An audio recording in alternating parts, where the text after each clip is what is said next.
पहिला दुवै हात शरीरको छेउमा राखेर ढाड र घाँटी सिधा हुने गरी कुर्सीमा आरामसँग बस्ने। बिस्तारै चिउँडोले छाती छुन खोज्ने र 15 देखि 30 सेकेन्ड त्यतिकै राख्ने।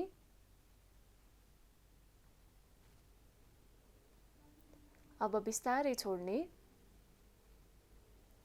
अनि फेरि चिउँडो बिस्तारै माथितिर फर्काएर टाउको ढाडतिर लाने र 10 सेकेन्ड त्यतिकै राख्ने। बिस्तारै छोड्ने।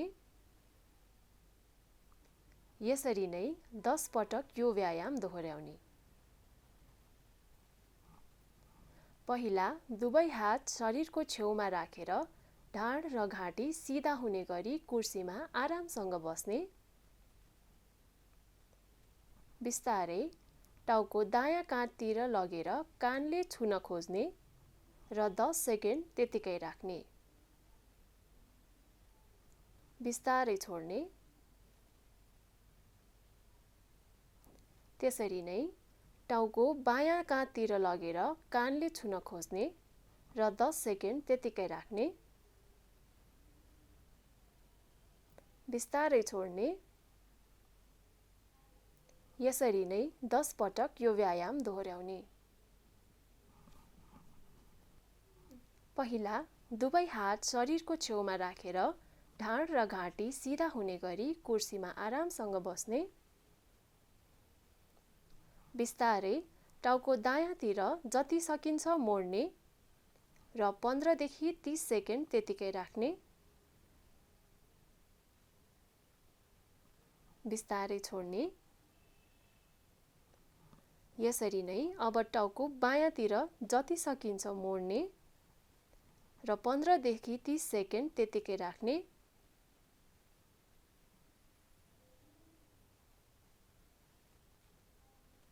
बिस्तारै छोड्ने।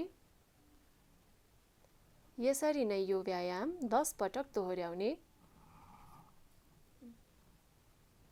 पहिला ढाड र घाँटी सिधा पार्ने र दुवै हात शरीरको छेउमा राखेर उभिने।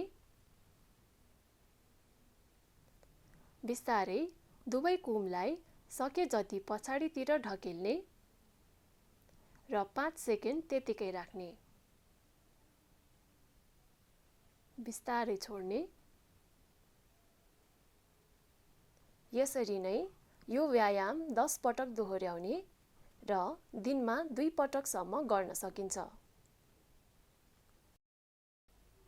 पहिला दुवै हात शरीरको छेउमा राखेर ढाड र घाँटी सिधा हुने गरी कुर्सीमा आरामसँग बस्ने।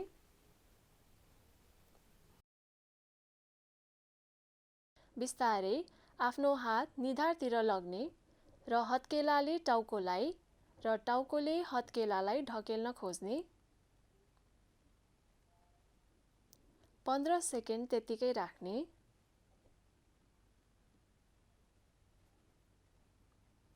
अनि बिस्तारै छोड्ने।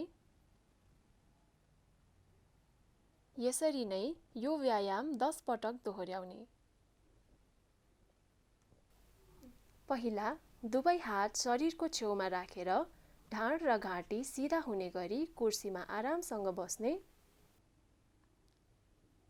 बिस्तारै दुवै हात टाउको पछाडि लग्ने। दुवै हत्केलाले टाउकोलाई र टाउकोले हत्केलालाई ढकेल्ने। 15 सेकेन्डसम्म त्यतिकै राख्ने।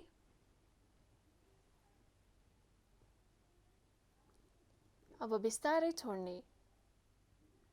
यसरी नै यो व्यायाम 10 पटक दोहोर्याउने।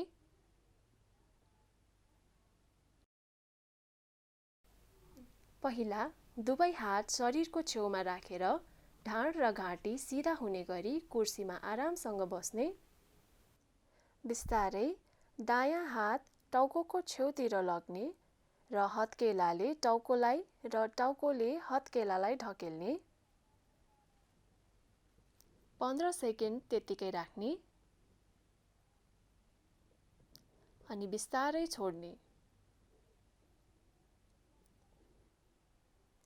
यसरी नै बायाँतिर पनि यही कुरा दोहोर्याउने।